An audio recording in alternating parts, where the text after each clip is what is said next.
जा क्या क्या कष्ट उठाए। पूरा महिला मंडल आ जाए। राह दिखाए फिर भी समझ ना पाए हैं, भूल गए पिछली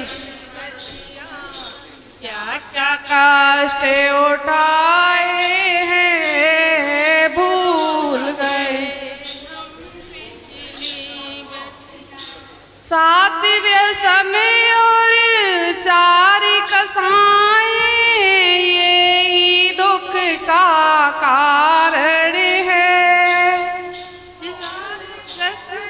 और चार कसाएं यही दुख का कारण है, जिनने इनसे नाता तोड़ा उसने पाया शिव धन है। भूल गए हम पिछली बतियाँ क्या क्या कष्ट उठाए हैं, भूल गए हम पिछली कर में गिर जाए रतन तो फिर पाना मुश्किल, सागर में गिर जाए रतन तो फिर मिल पाना मुश्किल है। ऐसे नर नर जन्म गया तो फिर मिल पाना मुश्किल है, भूल गए हम पिछली बतियाँ क्या क्या कष्ट उठाए। गुरुवर हमको ज्ञान सिखाए फिर भी समझ न पाए हैं, भूल गए हम पिछली। नमोस्तु महाराज जी, नमोस्तु। हेलो। ओम रूम परम पूज्य राष्ट्र संत आचार्य भगवान श्री विराग शक्ति वरेभ्यो अनर्घ्य पत्राते अर्घम निर्वापते स्वाहा। स्थापना के लिए पुरुष वर्ग आ जाइए लोग।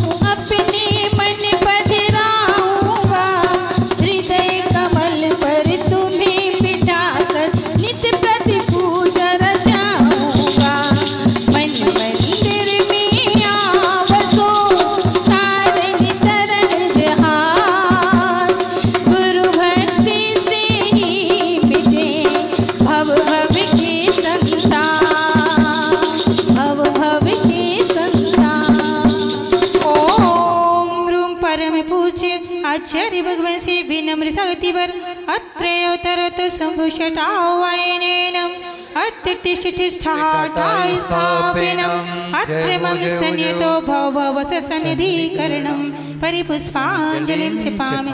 निकले दौड़े आएंगे थोड़ा ध्यान लगा, क्षीरो ब्रज के निर्मल जल समय अपने मन को बना लिया, फिर शंकर का रूप धार कर जीवों पर उपकार किया।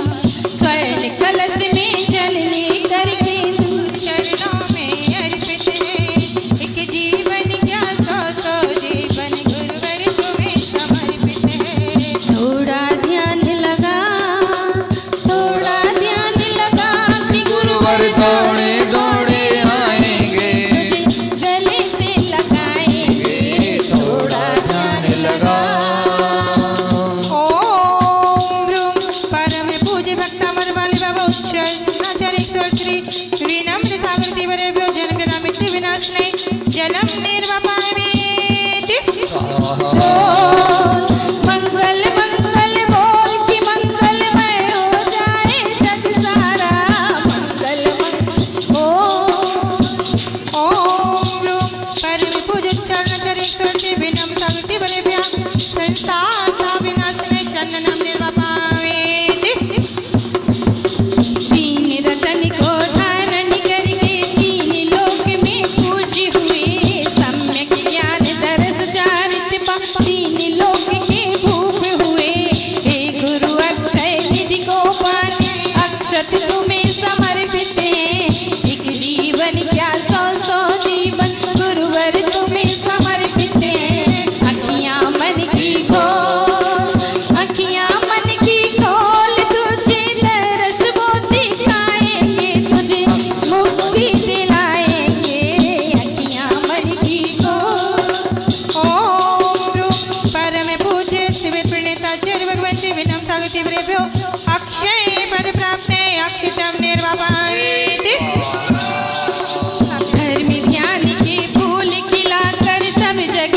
वरे भो कामण विद्वस्ने पुष्पम निर्वपामि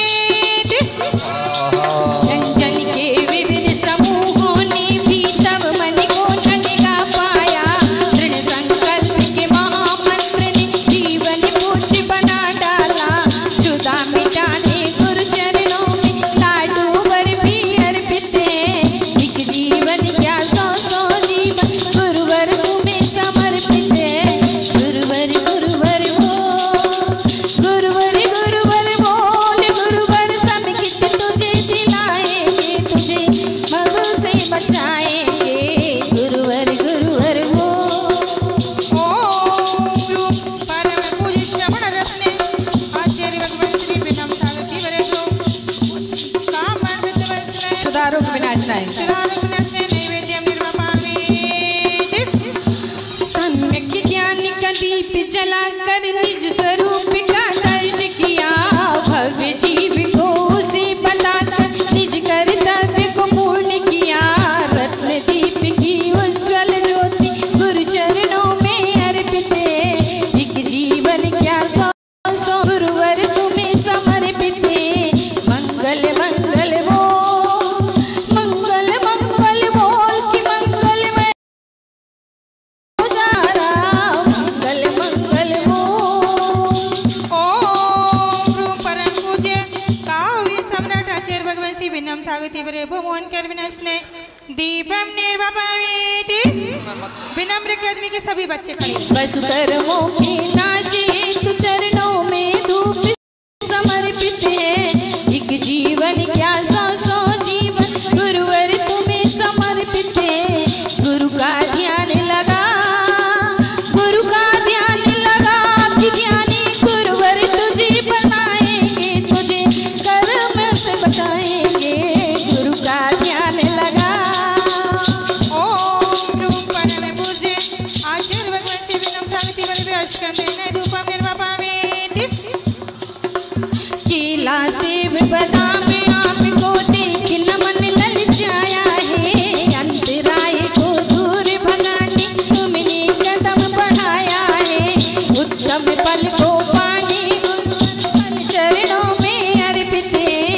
एक जीवन क्या सौ सौ जीवन गुरुवर तुम्हें समर्पित है। गुरु का ध्यान लगा गुरु का ध्यान लगा कि ध्यानी गुरुवर तुझे बनाएंगे तुझे मुक्ति दिलाएंगे। गुरु का ध्यान लगा ओम रूप परम पूज्य आचार्य भगवान श्री विनम सावित्री वरे भो मोक्ष फल प्राप्ते फलम निर्वपामि दल चंदन अक्षत कर में लेकर पुष्प चरूहे मिलवाए। ज्ञान दीप का थाल सजाकर अष्ट द्रव्य फल सजवाए। अनर्घ्य पद के हेतु है गुरुवर मेरा अर्घ्य समर्पित है। एक जीवन क्या सौ सौ जीवन गुरुवर तुम्हें समर्पित है। मंगल बोल मंगल मंगल बोल कि मंगलमय हो जाए जग सारा। मंगल मंगल बोल ओम रूप परम पूज्य आचार्य भगवान ईश्वर श्री विनम सावित्री वरे भो अनार्घ्य फल प्राप्ते अर्घ्यम निर्वपामि स्वाहा। सभी लोग खड़े हो जाएंगे अपने स्थान पर। दोनों हाथों को खोल करके भक्तिमय जयमाला करेंगे। आओ हम गाए गुणमाला गुरुवर के पानिदान की। दिन भर के जो लघुनंदन भक्तों के भगवान की। वंदे गुरुवरम वंदे गुरुवरम वंदे गुरुवरम वंदे गुरुवरम। 36 गुणों से पंडित होकर शिष्यों के ये ईश्वर है। यंत्र रूप है मंत्र रूप है तंत्र रूप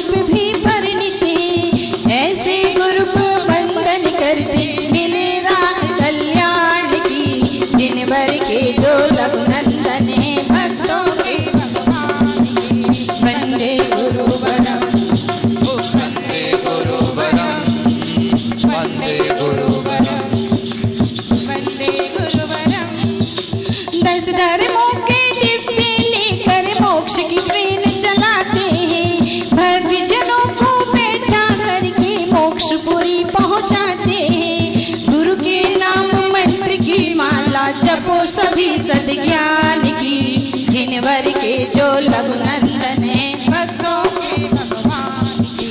वंदे गुरुवरम वंदे गुरुवरम वंदे गुरुवरम वंदे गुरुवरम।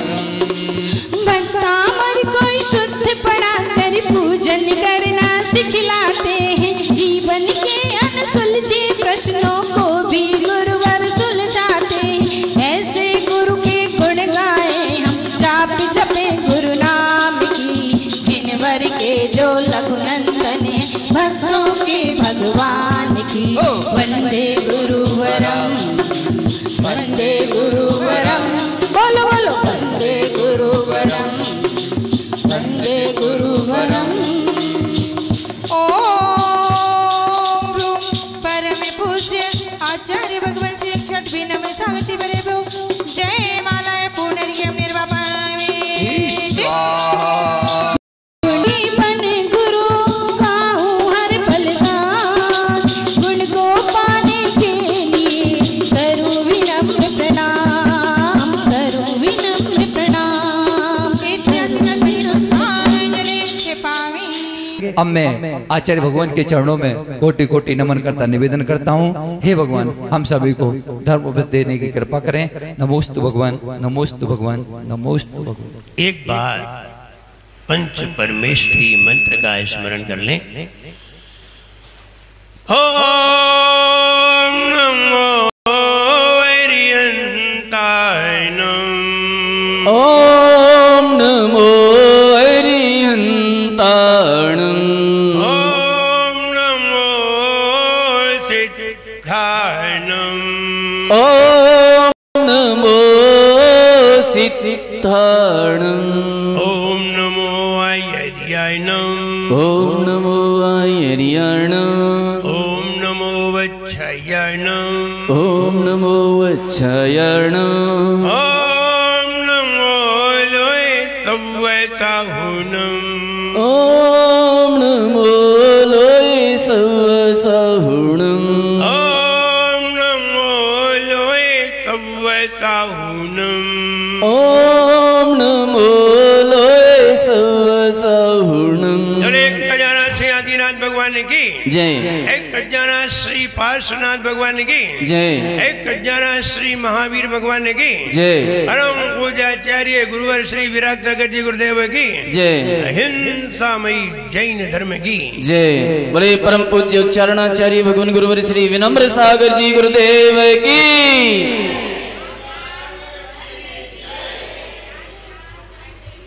28 नंबर छंद पढ़ने के लिए तैयार होते हैं। दिव्य सृजो जिन नमत त्रिदशाधिपाना।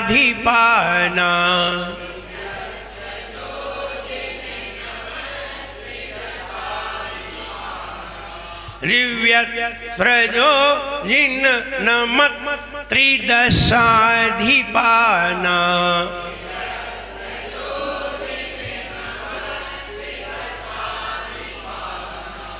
दिव्य सृजो जिन नमत त्रिदशाधिपाना।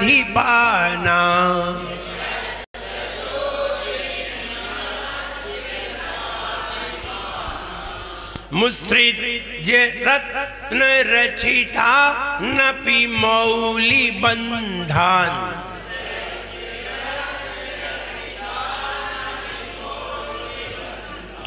मुसृत जे रत्न रचिता नपि मौली बंधान।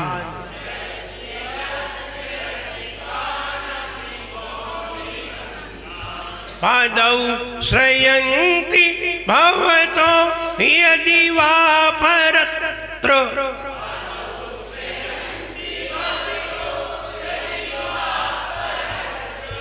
त्वत्संगमे सुमनसो न रमन्त एव।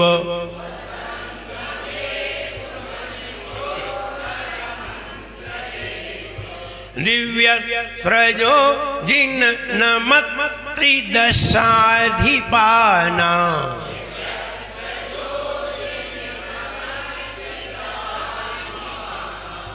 मुसृज्य रत्न रचिता नपि मौली बंधान।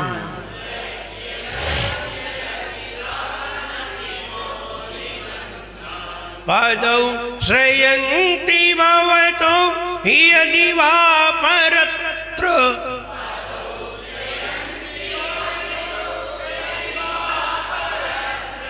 त्वत्संगमे सुमनसो न रमन्त एव।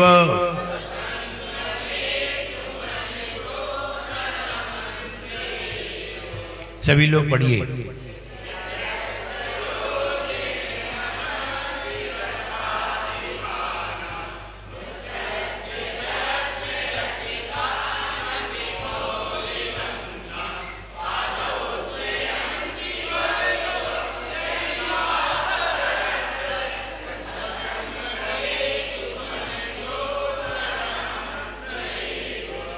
Any problem?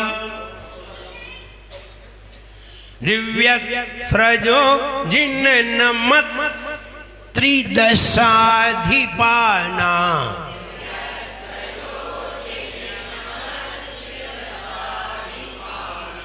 दिव्य स्रजो जिन्न मत त्रिदशाधिपाना।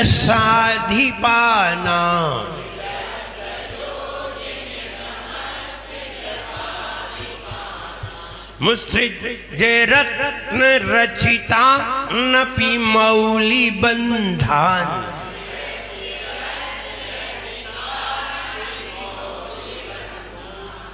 नमत त्रिदशाधिपाना।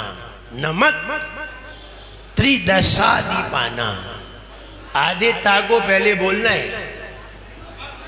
नमत त्रिदशाधिपाना। बोलिए नमक त्रिदशाधिपाना। पहले जीभ आपकी ऊपर के दांत पे चिपकी रहेगी। नमक ऊपर चिपकी है ना। नमक त्रिदशाधिपाना। नमक त्रिदशाधिपाना। दिव्य स्रजो जिन्न मत त्रिदशाधिपाना।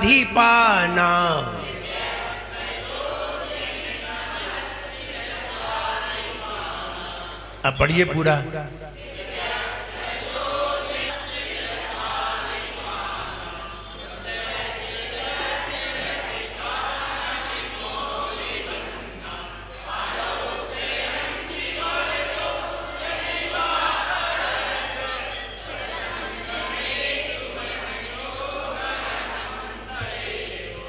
यश कीर्ति प्रसारक,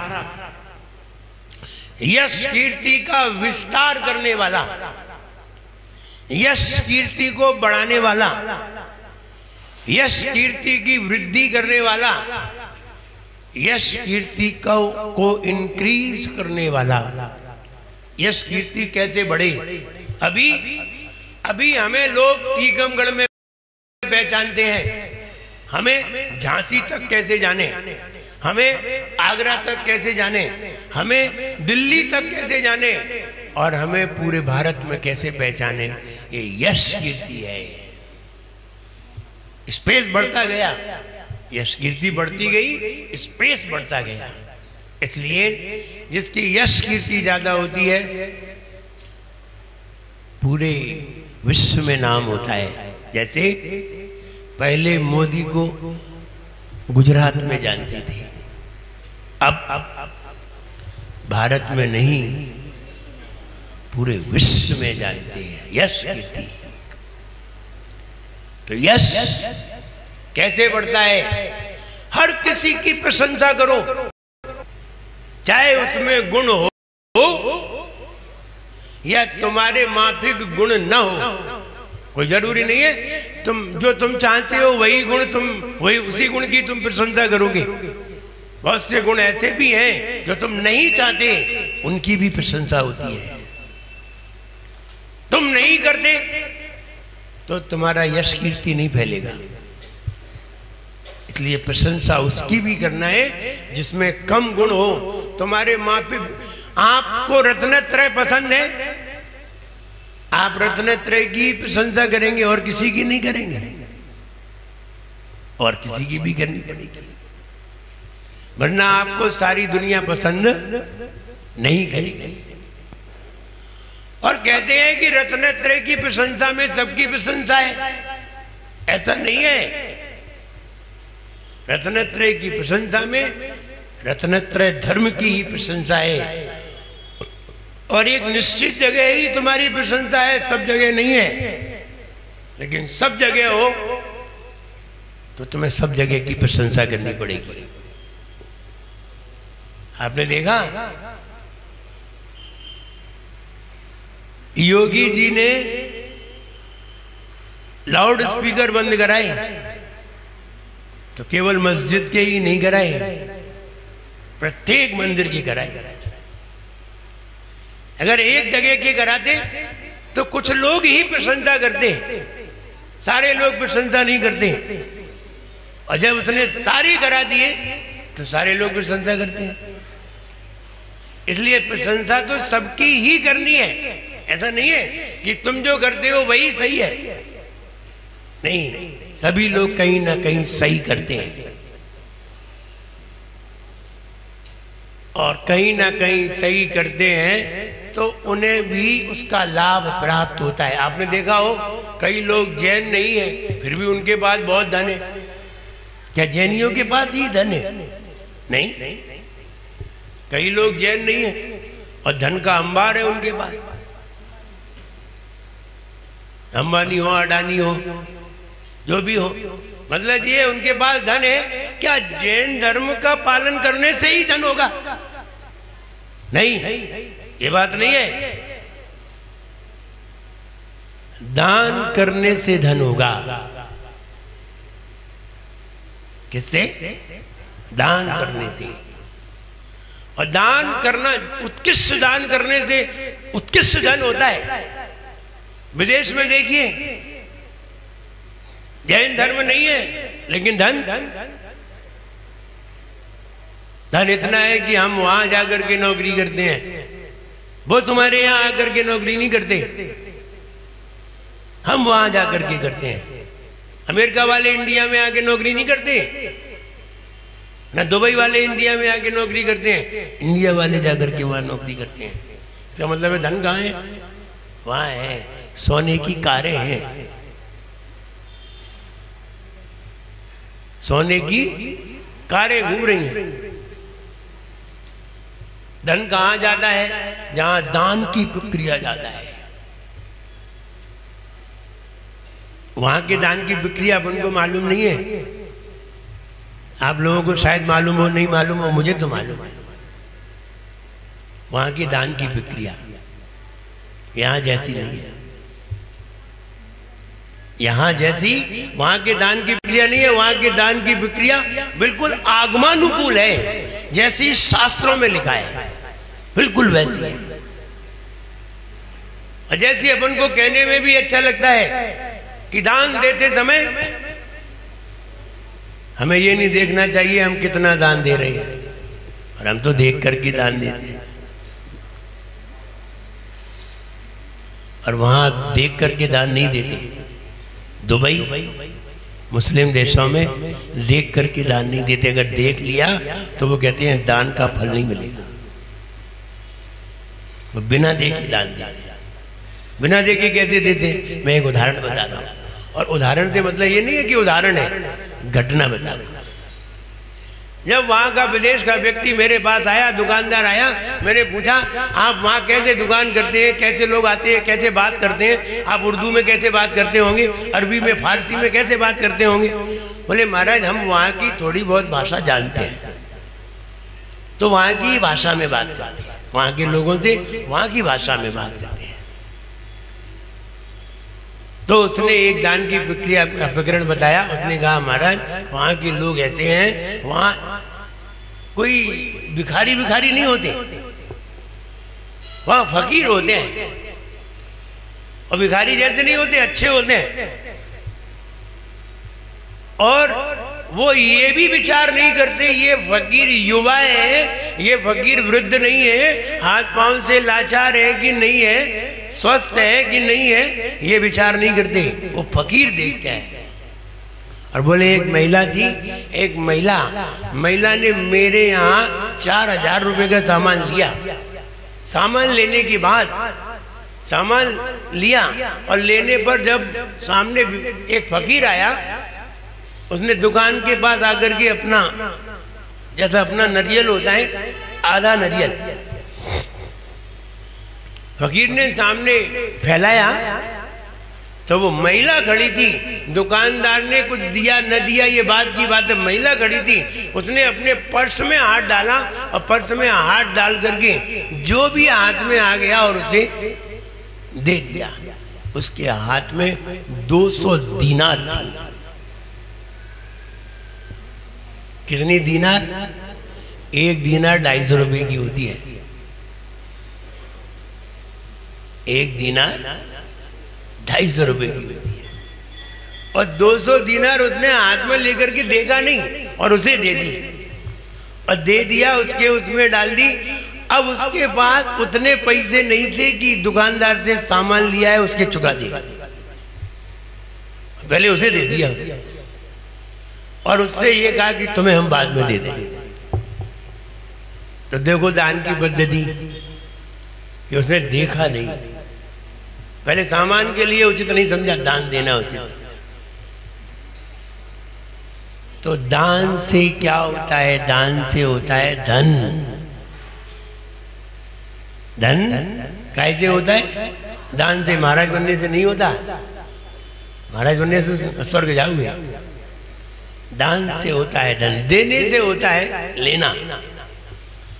और वो ऐसे दान देते हैं, ये प्रक्रिया उन्होंने जब बताई तो हमें आगम की बात याद आई। वो कहते हैं इस हाथ से दो, इस हाथ को भी खबर ना हो, ऐसे कहते हैं। लेकिन ऐसे कहते ही हैं,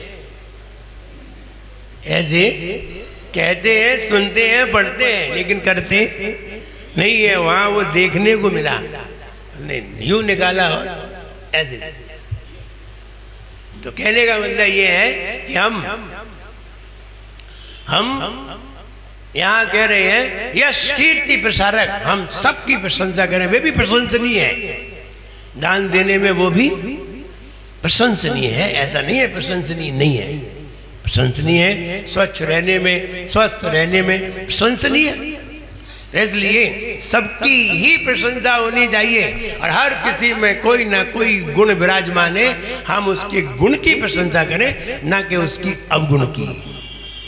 अगर हमने अवगुण की प्रशंसा की, यश कीर्ति नहीं होगी। गुण की प्रशंसा की, यश कीर्ति होगी। इसलिए हर बात को समझा जाए। यहाँ यश कीर्ति प्रसारक ये छंद है। आप इस तरह से भगवान की आराधना करेंगे, इस तरह से भगवान की प्रशंसा करेंगे, आपकी यश कीर्ति बढ़ेगी। हाँ, ये बात जरूर है, छोटे व्यक्ति की प्रशंसा करेंगे यश कीर्ति कम होगी, थोड़े बड़े व्यक्ति की प्रशंसा करेंगे यश कीर्ति ज्यादा होगी, सबसे बड़े व्यक्ति की प्रशंसा करेंगे सबसे ज्यादा यश कीर्ति होगी, सबसे ज्यादा। इसलिए किसकी प्रशंसा करें? बोले भगवान की ही करें। इनसे बड़ा तो दुनिया में कोई दिखाई देता नहीं है। हाँ, इनसे बड़ा दिखाई तो नहीं देता है, लेकिन हमें इनकी प्रशंसा करना ढंग से आता नहीं है। किसी ने लिख दिया, तुम वो ही गा रहे हो, तुम्हारे मन में कोई प्रशंसा का भाव है? जो लिखा है, किसी ने लिख दिया है, तुम उसी को गा रहे हो और उसमें भी तुम जा नहीं रहे हो, गा रहे हो। जा रहे होते तो थोड़ा सा तुम्हारे मन में भी भाव आता। तो कर्म कीते सट प्रकृति नाश, जीते अष्टादश दोष राश, जे परम सुगुण है अनंत धीर, कहिवत की 46 गुण गंभीर। आया मन में? ए भगवान, आपके अंदर तो अनंत गुण है, कि किसी ने लिख दिया है कि 40 गुण है, 40 मूल गुण हैं। गुण तो अनंत है, आप अनंत गुणों के धारी हैं। ये तो जो लोग मूल गुणों की अपेक्षा से कह रहे हैं, उन्होंने 40 लिखे हैं जी। परम सुगुण है अनंत धीर, कैवत की 46 है तो आपके अंदर अनंत। ये कहने के लिए 40 कहते हैं। सिद्धों में अनंत गुण है, कहने के लिए 8 कहते हैं। आचार्यों में 36 मूल गुण है, लेकिन गुण बहुत है। 36 नहीं है, बहुत गुण है। इसलिए यहाँ यश कीर्ति, हम किसी की प्रशंसा करने से, सामने वाले की प्रशंसा करने से हमें यश कीर्ति का बंध होता है। सामने वाले की आलोचना करने से, निंदा करने से हमें अयश कीर्ति का कर्म बंद होता है। अपयश कीर्ति का भी बंद होता है। अच्छे की बुराई करोगे तो अपयश, और बुरे की बुराई करोगे तो अयश। अच्छे की बुराई करोगे तो अपयश, और साधारण की बुराई की तो अयश, प्रशंसा की तो यश, और अच्छे की और प्रशंसा कर दी तो फिर यश कीर्ति प्रसारक बन जाएगा, महायश प्राप्त होगा। इसलिए और अच्छे की बुराई कर दी, भाई महाराज हमें अच्छे नहीं लगते हैं, हमने इतने दिन चौका लगाया, महाराज हमारे नहीं आई, लो जय के ऊपर आलोचना करने लगे। तो किसकी आलोचना कर ली तुमने? एक मुनिराज की। क्या मिलेगा, अयश या अपयश? अपयश। अपयश का मतलब है कि जो तुम्हारे अंदर दुर्गुण नहीं है और ऐसे दुर्गुण से तुम्हारी आलोचना हो। जो तुम्हारे अंदर दुर्गुण नहीं है, तुमने किसी की जेब में से 5,000 रुपए नहीं निकाले किसी और ने, और दोष लगेगा तुम्हारे ऊपर। इसे कहते हैं अभ्यास। मुनियों में वो दोष नहीं था और तुमने उन पर जबरदस्ती दोष लगाया था। तुम्हारे अंदर वो दोष नहीं था और तुम उसके अपराधी हुए। इसे कहते हैं अपयश। अयश अपनी ही गलती की आलोचना हो अयश, और गलती न हो और आलोचना हो अपयश। इसलिए अयश, अपयश, यश सभी को समझिए। अगर नहीं समझेंगे और तुमने कहीं कह दिया महाराज है, चीन के जाते हैं, समझ के जाते हैं, जो अच्छे लगते हैं उन्हीं के यहाँ जाते हैं, जो पैसे वाले हैं बहुत सारे लोग ऐसा कहते हैं। बड़े बड़े आचार्यों के बारे में भी कह देते हैं, मतलब पैसा वालों के यहाँ जाते हैं। ऐसा हमने कानों से सुना है लोगों से, हमें बड़ा खराब लगता है। बड़े बड़े आचार्य, महान आचार्य, उनके बारे में भी लोग चूकते, उन्हें ये नहीं मालूम इसका रिजल्ट क्या है, इसका रिजल्ट क्या होगा इन्हें मालूम नहीं है। एक तुमने जाके चौका क्या लगा लिया, बड़े भारी अपने आप को जाने क्या समझने लगी, और दूसरे को भी बुरा कहने में नहीं चूकते। दूसरे को भी, ये महान आचार्य, महान तपस्वी, उनको भी कहीं बिना चूकते नहीं है। देखो तो तुम्हारी बुद्धि, तब ये लगता है इसको बुद्धि नहीं है, इसे क्या पता इसका रिजल्ट क्या होगा। जैसे सीता जी शुद्ध थी कि नहीं, और दोष लगा क्यों लगा? क्योंकि उसने उन मुनि पर दोष लगाया जो मुनि दोषी नहीं थी, तभी तो ये हुआ। वरना दोष होता तो दोष लगता। मुनिराज से उनकी बहन आरिका थी, उसने पूछ लिया महाराज रत्नत्रय कैसा है, स्वास्थ्य कैसा चल रहा है? इतना ही तो पूछा। जो दोष नहीं था वो वाला दोष मण दिया, फिर जो दोष उसके अंदर नहीं था उससे पूरे जगत में बदनाम हुई, पूरे संसार में बदनाम हुई। क्यों हुई? कि जो दोष नहीं था तुमने क्यों लगाया? क्यों लगाया? बिना सोचे समझे। नहीं बोलते, इतना नहीं बोलते तो क्या हो जाता, और बोल दिया तो देखो ये हुआ। इसलिए अपयश, अयश और यश, सभी बातों को समझिए। देखिए एक बात कहूं, कई लोग हम देखते हैं वे अभिषेक पे बहुत ध्यान देते हैं और अभिषेक करने, और तो महाराज की बातें नहीं सुनी और उन्हें अभिषेक पे बहुत ध्यान दिया। हम अभी जब जाएंगे बाजार मंदिर में बहुत सारे लोग ऐसे मिलेंगे, तो हम इन्हें देखते हैं कि अभिषेक करने से वो सारा रिपीटेशन जो तुमने कल किया था वही बोलोगे और तो कुछ बोलोगे, और पता नहीं मुंह में तुम्हारा दिमाग जाएगा भी या नहीं जाएगा। और यहां होते तो ये बात पता चलती कि अपयश क्या होता है और अयश क्या होता है, और यश का बंध कैसे होता है। तुम शास्त्र पढ़ लो लेकिन तुम परिभाषा नहीं निकाल सकते यश कीर्ति की। अच्छे अच्छे साधु तक नहीं निकाल पाए कि यश कीर्ति की परिभाषा, यश कीर्ति होता कैसे है। वैसे अच्छे काम करो तो यश कीर्ति होता है, नहीं नहीं, अच्छे काम करने से नहीं, जो अच्छा काम नहीं कर रहा है उसकी भी प्रशंसा करो, अच्छा कर रहा है उसकी भी प्रशंसा करो। प्रशंसा से यश कीर्ति होती है। यश कीर्ति का मतलब है केवल जैनी लोग ही प्रशंसा ना करें, अजैन लोग भी प्रशंसा करें, उसे कहते हैं यश कीर्ति। उसे ही प्रभावना क्या, प्रभावना भी ऐसी होती है, लेकिन यश कीर्ति अलग चीज है और प्रभावना अलग चीज है, दोनों में अंतर है। इसलिए कभी कभी ऐसा विचार आ जाता है तो बताने का तो बता देते कि प्रभावना क्या चीज है।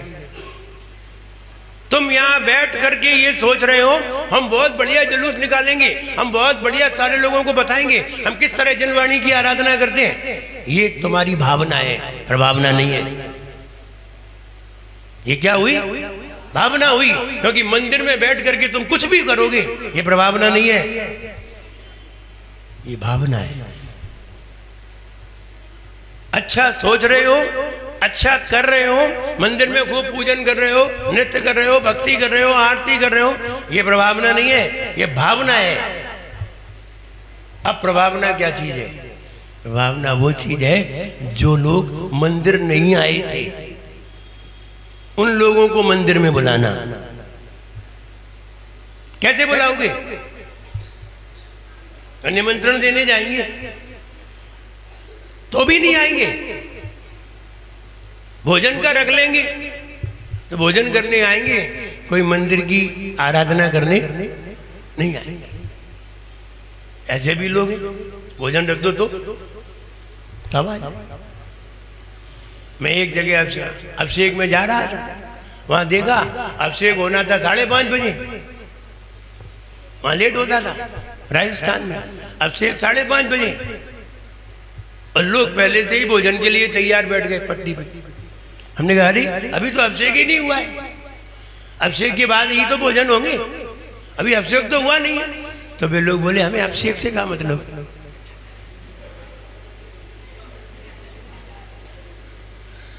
और अभिषेक हो रहा था वहां से 1 किलोमीटर दूर, तो बोले हमें अभिषेक देखने थोड़ी आए हैं,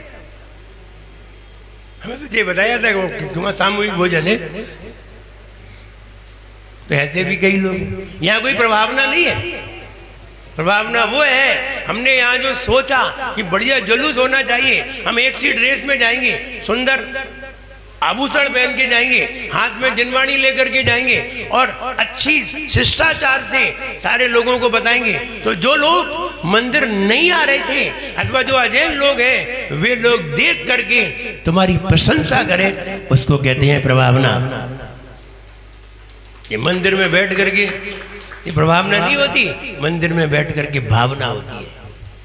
कमेटी योजना बनाती है, ये उसकी भावना है। हम सारे लोग मिलकर के योजना बनाते हैं, ये भावना है। और जब इसकी प्रशंसा जैन ही नहीं अजैन लोग करते हैं, और जो लोग मंदिर नहीं आ रहे थे, जो लोग बाहर खड़े थे, मंदिर नहीं आ रहे थे, उन लोगों के मन में आ जाए कि हम भी मंदिर जाएं, इसे कहते हैं प्रभावना।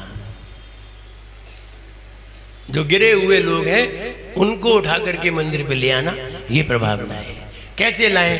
तो वैभव दिखा करके, अच्छाई दिखा करके, गुण दिखा करके, शिष्टाचार दिखा करके बाहर जब इस तरह से जुलूस निकलता है तो कहते हैं ये प्रभावना का अंग बनता है। इसे ही प्रभावना कहते हैं। तो भावना अलग चीज है और भावना मंदिर में होती है और प्रभावना बाहर हुआ करती है।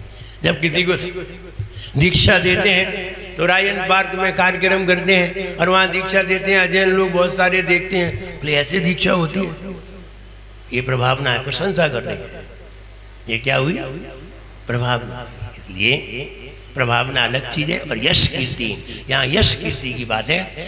आप कभी भी अपयश को कभी भी ना बांधे। और अपयश से मतलब है जो हमसे बड़ा है, गुणों में श्रेष्ठ है, उसकी अगर हम आलोचना करते हैं किसी भी दृष्टि से तो हमें अपयश का बंध होता है, अयश का नहीं। अपयश का बंध होता है, इसलिए बचिए। और मैं एक उदाहरण भी दे दिया है, और भी उदाहरण है। एक उदाहरण बहुत, इसकी जाप देखते हैं, यानी ऐसा भाव करने से यश बढ़ता है। आइए जाप देखते हैं। ओम ह्रीम अर्हम नमो उबदव वज्जनान घोर गुणानम। ओम ह्रीम अर्हम नमो उबदव वज्जनान घोर गुणानम। उपद्रव निवारणार्थ, अगर हमारे जीवन में कोई उपद्रव है, आने वाले हैं, अथवा हमसे उपद्रव हो रहे हैं, आप कुछ मत करिए। जो तुम्हें, जिनमें बहुत सारे गुण हो, ऐसे गुणी मुनिराज की, ऐसे गुणी भगवान की आप तहे दिल से आराधना करिए। आपके आने वाले उपद्रव, आपके जीवन में चल रहे उपद्रव, आने वाले उपद्रव सारे डिक्रीज हो जाएंगे, सब बीच में ही निष्क्रिय हो जाएंगे।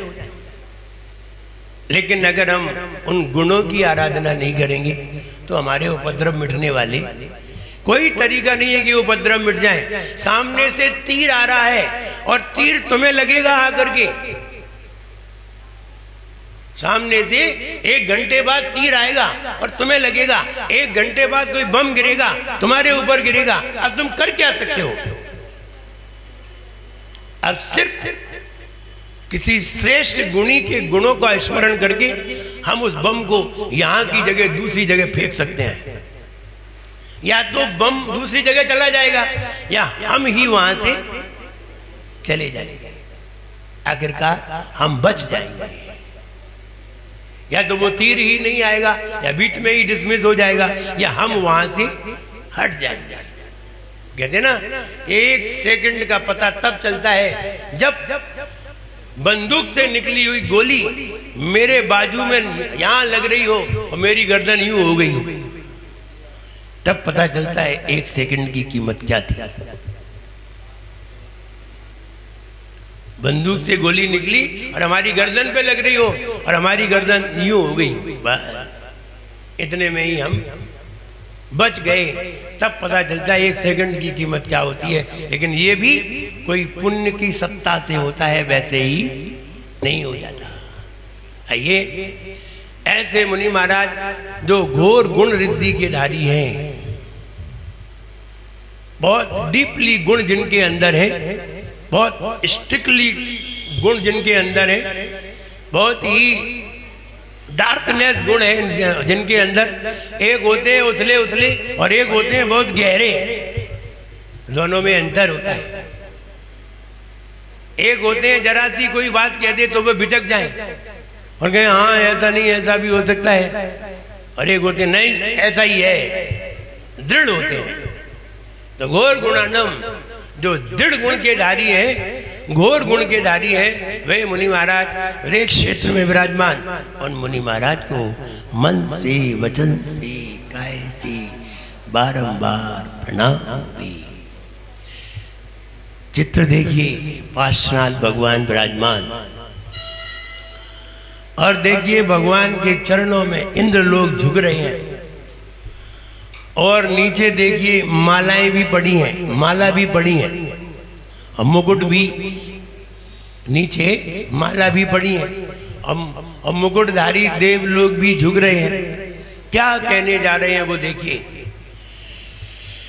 पार्श्वनाथ भगवान विराजमान, इंद्र लोग नमन कर रहे हैं, और उनकी मालाएं नीचे की ओर भगवान के चरणों में गिर रही हैं। अब वो क्या कहने जा रहे हैं, यद्यपि कुछ मालाएं वो मंत्र के कारण ढक गई हैं, तो मालाएं, तो आचार्य महाराज क्या कह रहे हैं वो देखिए। वो ये कह रहे हैं, हे भगवान, दिव्य स्रजो जिन नमत त्रिदशादिपाना। त्रिदश माने देव, त्रिदश अधिपति, देवों के अधिपति, त्रिदशाधिपाना, देवों के अधिपति यानी इंद्र। हे भगवान, नमन करते हुए इंद्र, दिव्य स्रजो जिन, हे भगवान, जो नमन करते हुए स्वर्ग से, दिव्य स्रजो, स्वर्ग से जो आए हुए देव हैं, वे नमन करते हुए हैं मुस्त्रिज छोड़कर रत्न रचिता नपी मौली बंधान। वो कह रहे हैं कि मौली बंधान, मुकुट की जो मणियां है, तो मुकुट की मणियां ही नहीं, हे भगवान, नमन करते हुए इंद्रों की मुकुट की मणियां ही नहीं, उनकी मालाएं भी आपके चरणों में गिर जाती हैं, मुस्त्रिज गिर जाती हैं। आपके चरणों में मुकुट ही नहीं, मुकुटों के रत्न ही नहीं, मुकुट के मणि ही नहीं, वो पहने हुए दिव्य मालाएं भी, नमते हुए देवों की मालाएं भी आपके चरणों का आश्रय ले लेती हैं, आपके चरणों में गिर जाती हैं। अब आगे कह रहे हैं, पादौ शयंति भवतो, आपके चरण कमल का आश्रय, यदि वह परत्र, हे भगवान, आपके चरण कमल का आश्रय, तो संग में सुमन तो न रमंत एव, जिनका मन बहुत अच्छा होता है वे आपके चरण कमल का आश्रय लेते हैं। जिनका मन सुमनसु, जिनका मन बहुत श्रेष्ठ होता है, अच्छा होता है, वे आपके चरणों का आश्रय लेते हैं। परत्र न रमन्ते एव, वे अन्य देवों के चरणों में रमते नहीं है। जिनका मन अच्छा होता है वे आपके चरणों का आश्रय लेते हैं, अन्य देवों के चरणों का आश्रय नहीं लेते। जिनका मन खराब होता है वे आपके चरणों में आ ही नहीं पाते। आपके चरणों में आने के लिए श्रेष्ठ बुद्धि चाहिए, बहुत पुण्य चाहिए, वरना आपके चरणों में हर कोई नहीं आ सकता। बड़े लोगों के पास हर कोई नहीं जा सकता, वहां जाने के लिए बहुत कुछ चाहिए। कोई भिखारी मोदी के पास भीख मांगने नहीं जाता, कोई भिखारी मोदी के पास भीख मांगने नहीं जाता, लेकिन बड़े बड़े भिखारी जाते हैं, अडानी जैसे, वे जाते हैं। बड़े बड़े भिखारी जाते हैं, छोटे भिखारी नहीं जाते। ऐसे ही भगवान के पास भी हीन पुण्य वाले नहीं पहुंच पाते, हीन पुण्य वालों को दर्शन ही नहीं होते। आराधना तो बहुत बड़ी बात है, चरण छूना हर किसी के बस की बात नहीं है। तुम पैंट पहन करके जाओगे, तुम पैंट शर्ट पहन करके जाओगे, सफारी सूट, 3 पीस सूट पहन करके भगवान के पास जाओगे, भगवान कहेंगे डोंट टच माय फीट, आप मेरे चरण नहीं छू सकते। वो नहीं कहेंगे कि मेरे चरण छू, नहीं, क्योंकि आप में चरण छूने की योग्यता नहीं है। और जो व्यक्ति चरण छू लेता है, चरण वही छूता है जो भगवान के आचरण को छू लेता है, जो आचरण को समझ लेता है। इतना सुंदर आचरण है, तब चरण छूने का भाव होता है। हर किसी का चरण कोई नहीं छूता।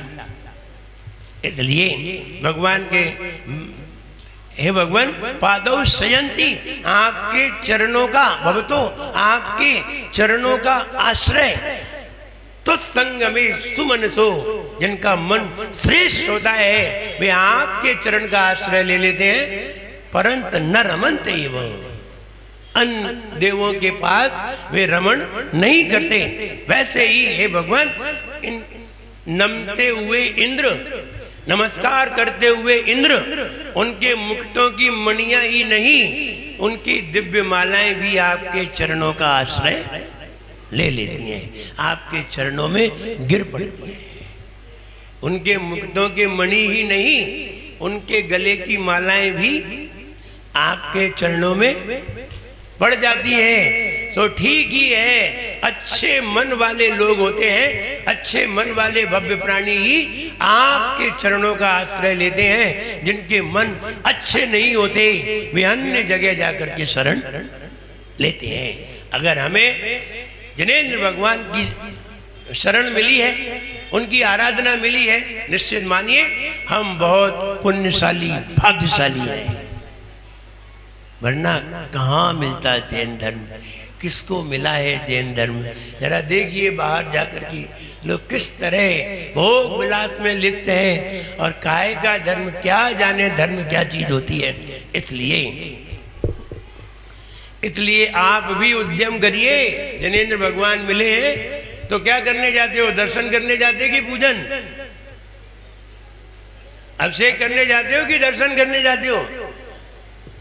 दर्शन वे लोग करते हैं जिनके यहाँ सूतक और स्वर होती है।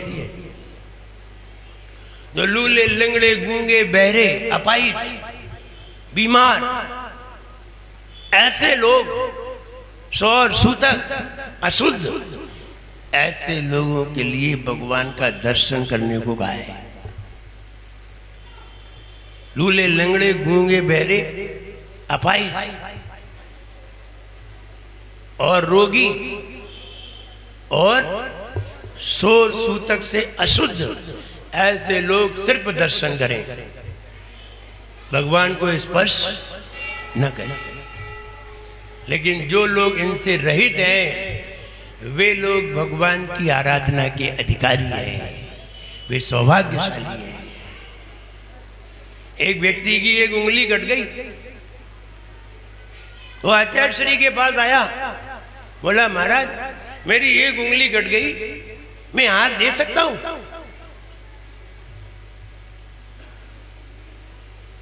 अब आदमी तो एक बड़े घर का था।